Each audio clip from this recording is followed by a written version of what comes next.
Mister Jain, good afternoon, good to have you. सबसे पहले तो जो ये एक्विजिशन है इसका मायने हमारे दर्शकों को समझाइए।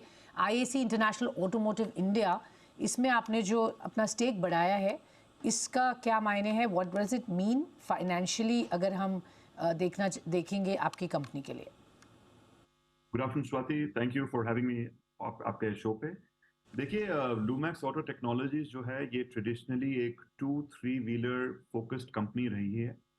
आज भी इसका जो रेवेन्यू है वो 2-3 व्हीलर से ज्यादा आता है। और स्ट्रेटेजिकली हम हमेशा चाहते थे कि इन अ लॉन्ग टर्म स्ट्रेटेजी जो लूमैक्स ऑटो टेक्नोलॉजीज है उसका सेगमेंट मिक्स थोड़ा डाइवर्स हो, उसकी पैसेंजर व्हीकल के अंदर जो उसकी प्रेजेंस है वो थोड़ी बढ़े। और इसी स्ट्रेटेजी के हित में लास्ट 3 से 4 साल में जितने भी जॉइंट वेंचर्स इस कंपनी ने करे हैं, मोर और लेस सारे के सारे पैसेंजर व्हीकल प्रोडक्ट्स के लिए हुए हैं। तो ये जो एक्विजिशन, और मैं इसको रादर इनऑर्गेनिक पार्टनरशिप कहलाऊंगा, वो भी नंबर एक इस स्ट्रैटेजी के ही डायरेक्शन में है कि पैसेंजर व्हीकल की जो रेवेन्यू है और इस कंपनी के लिए वो बढ़े। दूसरा जो सिनर्जी है वो ये है कि जो हमारी कोर कॉम्पिटेंसी है लूमैक्स ऑटो टेक्नोलॉजीज की, वो प्लास्टिक्स में है। Plastic injection, paint shop assembly. और आईएसी इंडिया की भी कोर कॉम्पिटेंसी वही प्रोसेसेस है। सो बहुत सारी ऑपरेशनल सिनर्जीज है, बहुत सारी सोर्सिंग सिनर्जीज है। और जो टेक्नोलॉजी की बात है तो बहुत स्ट्रॉन्ग टेक्नोलॉजी सेंटर है आईएसी इंडिया का, जिसमें मैं समझता हूं कि आगे जाने वाले समय में को इंजीनियरिंग भी काफी हो सकती है लूमैक्स ऑटो टेक्नोलॉजीज और आईएसी इंडिया में। और जहां तक लाइटिंग का सवाल है तो लूमैक्स ऑटो टेक्नोलॉजीज लाइटिंग नहीं करती, लूमैक्स इंडस्ट्रीज करती है। But as a group Lumax group lighting में बहुत स्ट्रांग है, मार्केट लीडर है एक्सटीरियर लाइटिंग का। और मैं उम्मीद करता हूं कि इंटीरियर स्पेस में बहुत अपॉर्चुनिटी है। और ग्लोबली ट्रेंड थोड़ा शिफ्ट हो रहा है। आपने सुना होगा कि काफी प्लास्टिक मेकर्स ने लाइटिंग कंपनीज को अक्वायर करा है ग्लोबली, यूरोप में स्पेशली। तो इंडिया में मैं सोचता हूं कि ये ट्रेंड भी आएगा जहां लाइटिंग और इंटीरियर्स का एक बहुत स्ट्रॉन्ग इंटीग्रेशन हो सकता है to add value to the customers. Okay, तो फेयर ये थोड़ी इनफ। सिनर्जीज है, इसकी वजह से हमने ये स्टेप लिया है। ऑल राइट, तो ये रैशनल है आपके एक्विजिशन का, which you explain very well. आपने ये कहा है कि 75% स्टेक लिया है, क्या प्लान्स और हैं to acquire the balance 25% at some point? और इसका जो कॉस्ट ऑफ एक्विजिशन है विच इज़ अबाउट 587 करोड़, इसकी फंडिंग आपने कहा है mix of internal accruals and debt है। Can you give us a breakup? तो स्वाति, देखिए लूमैक्स जो है एज एन ऑर्गेनाइजेशन, हमारे डीएनए में कोलैबोरेशन पार्टनरशिप जो है वो है। हम एक्विजिशंस में रियली बिलीव नहीं करते, और इसलिए मैंने पहले बोला कि मैं एक्विजिशन की जगह इसको इनऑर्गेनिक पार्टनरशिप मानता हूँ। सो आईएसी जो है वो एक ग्लोबल कंपनी है, बड़ी स्ट्रॉन्ग कंपनी है इंटीरियर स्पेस में। उनके ग्लोबली जो है बहुत सारे प्लांट्स हैं, बहुत देशों में प्रेजेंट है। सो उनके लिए इंडिया मार्केट बड़ा इंपॉर्टेंट मार्केट है, लेकिन वो भी समझते हैं कि इंडिया में ग्रो करना है तो उनको एक स्ट्रॉन्ग लोकल पार्टनर की जरूरत है। और उसलिए हमें दोनों के लिए विन विन सिचुएशन थी। सो हमने 75% लिया है, और आईएसी जो है 25% पे कंटिन्यू रखेगी। अभी कोई प्लान्स नहीं है अक्वायर करने के। एज आई सेड, 25% और 75% की ये पार्टनरशिप बनी रहेगी। जहां तक आपने फंडिंग का सवाल उठाया, तो अप्रोक्सीमेटली 20% के आसपास जो टोटल आउटफ्लो होगा वो हम इंटरनल अक्रूवल से मीट करेंगे, और बाकी जो है वो डेट से मीट करेंगे। और कंपनी की कैश फ्लो बहुत स्ट्रांग है to repay this debt. Fair enough. तो ये तो ब्रेकअप हो गया, कैसे फंडिंग होगी इस एक्विजिशन की। मैं आपके नंबर्स देख रही थी अनमोल, और कंसोलिडेटेड परफॉर्मेंस थोड़ी सी म्यूटेड रही है इस क्वार्टर में, इसकी क्या वजह थी खास? देखिए, अगर लूमैक्स ऑटो टेक्नोलॉजीज की बात करेंगे तो उसका प्राइमरी जो मेन कस्टमर है वो अभी बजाज ऑटो है। जैसे आप जानते हैं, टू व्हीलर सेगमेंट थोड़े स्ट्रेस में है, और बजाज ऑटो खासकर बिकॉज ऑफ उनका एक्सपोर्ट थोड़ा ड्रॉप हुआ है, तो इस क्वार्टर में थोड़ा वॉल्यूम ड्रॉप आया था। वो मेजर रीजन होगा क्वार्टर 3 की थोड़ी सी म्यूटेड परफॉर्मेंस के लिए। बट अगेन, आई थिंक आने वाले समय में we are quite bullish about the whole industry prospect, not just for our key OEMs, but also for the industry as a whole, passenger segment, two wheeler segment.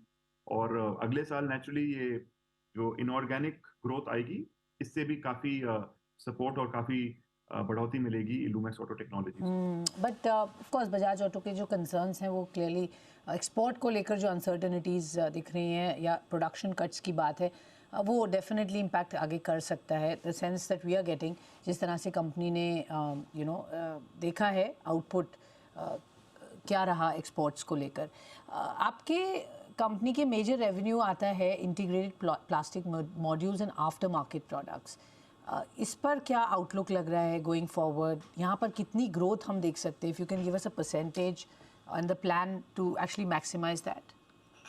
देखिए, plastics जो है वो almost before this inorganic partnership almost 25% के आसपास revenue contribute करता था। और जैसे मैंने हमेशा कहा, हमारा बड़ा स्ट्रेटेजिक फोकस रहा है कि प्लास्टिक्स को हम ग्रो करें, क्योंकि जैसे आगे वाले आने समय में गाड़ियां आएंगी, उनमें लाइट वेटिंग एक बहुत इंपॉर्टेंट रोल प्ले करेगी। तो प्लास्टिक्स हमारे लिए बहुत की डोमेन है। और उसके अलावा जो इलेक्ट्रॉनिक्स और मैकाट्रॉनिक्स है, वो भी बहुत आगे अपॉर्चुनिटीज लाती है अपने साथ। इलेक्ट्रॉनिक्स मैकाट्रॉनिक्स के लिए हमने काफी जॉइंट वेंचर्स करे हैं।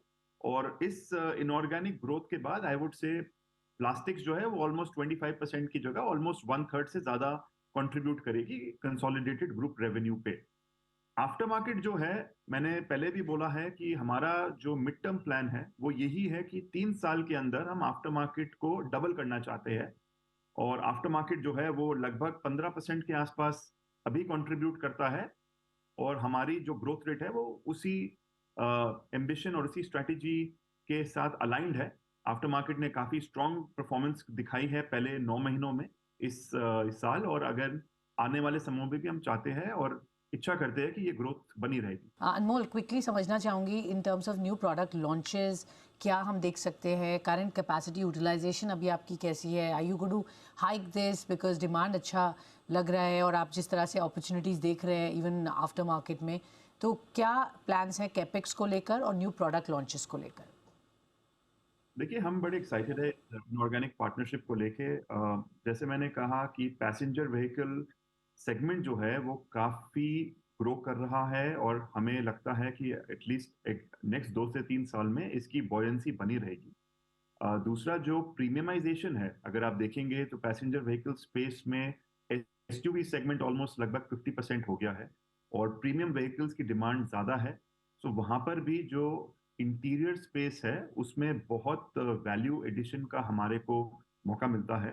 सो जो मैं देखता हूं कि हमारी जो पर व्हीकल किट वैल्यू है लूमैक्स ऑटो टेक्नोलॉजीज की, वो कंसिडरेबली जो है आगे बढ़ेगी आफ्टर दिस इनऑर्गेनिक ग्रोथ। दूसरा जो है, आपने बोला, जहां तक आपने बात करी रिगार्डिंग प्रोडक्ट्स की, तो देखिए काफी प्रोडक्ट्स है, काफी अच्छी ऑर्डर बुक है इस कंपनी में। और Lumax auto technologies as a whole में भी काफी स्ट्रॉन्ग ऑर्डर बुक है, पैसेंजर व्हीकल में भी, 2 व्हीलर 3 व्हीलर में भी। और ये जो है, जैसे हम जब ट्रांजैक्शन क्लोज होगी तो डेफिनेटली इसमें बहुत सारी क्रॉस सेलिंग की अपॉर्चुनिटीज आती है, cross selling of product, cross selling of to customers. So हमारा तो यही इसमें टारगेट होगा कि हम एग्जिस्टिंग कस्टमर बेस के लिए लूमैक्स टेक्नोलॉजीज के जो भी कस्टमर्स हैं उनको आईएसी इंडिया के भी प्रोडक्ट्स ऑफर करें। और आईएसी इंडिया के जो करंट कस्टमर्स हैं उनमें हम कैसे अपना वॉलेट शेयर इंक्रीज करें, वो हमारा बेसिकली फर्स्ट ऑब्जेक्टिव होगा। श्योर। क्विकली समझना चाहूँगी कुछ एक्विजिशंस या अगेन ग्रोथ पार्टनरशिप की और तरफ आप देख रहे हैं? This of course has been done, but areas जो अब इंटरेस्टिंग है, आपने हमेशा in your history you done a lot of such partnerships and acquisitions, तो क्या और कुछ है आपके रेडार पर that can materialize this year? हमारे रेडार पे हमेशा ग्रोथ अपॉर्चुनिटीज होती है। हम कस्टमर के साथ बहुत क्लोजली एसोसिएट होते हैं। कि जो हम हमेशा देखते हैं वो ये है कि कस्टमर का पेन पॉइंट क्या है, या कस्टमर की फ्यूचर के अंदर नीड्स क्या है। जैसे इंडस्ट्री इवॉल्व हो रही है, जैसे टेक्नोलॉजीज इवॉल्व हो रही है। और हमारा हमेशा स्ट्रैटेजी यही रही है कि हम दुनिया के बेस्ट पार्टनर्स से पार्टनरशिप करें और उनकी जो टेक्नोलॉजीज है, उनके जो प्रोडक्ट्स है, वो एट अ कम्पिटिटिव प्राइस हम अपने इंडियन कस्टमर्स को यहाँ पे सोल्यूशंस प्रोवाइड करें। सो वो स्ट्रैटेजी वेरी मच इंटैक्ट है। और कई पार्टनरशिप्स हम आगे भी बात अभी भी बात कर रहे हैं और आगे आने वाले समय में भी बात करते रहेंगे। बट जहां तक इनऑर्गेनिक ग्रोथ की बात है, एटलीस्ट ये हमारा पहला स्टेप था और अभी at least in the near future हम इनऑर्गेनिक ग्रोथ को तो नहीं देखेंगे। Okay sure, so inorganic immediately नहीं देख रहे, बट पार्टनरशिप्स तो डेफिनेटली कंटिन्यू रखेंगे। बहुत बहुत शुक्रिया Anmol, always a pleasure to speak to you. Thank you so much, आपने हमें समय दिया और बताया कंपनी के आगे की ग्रोथ प्लान्स।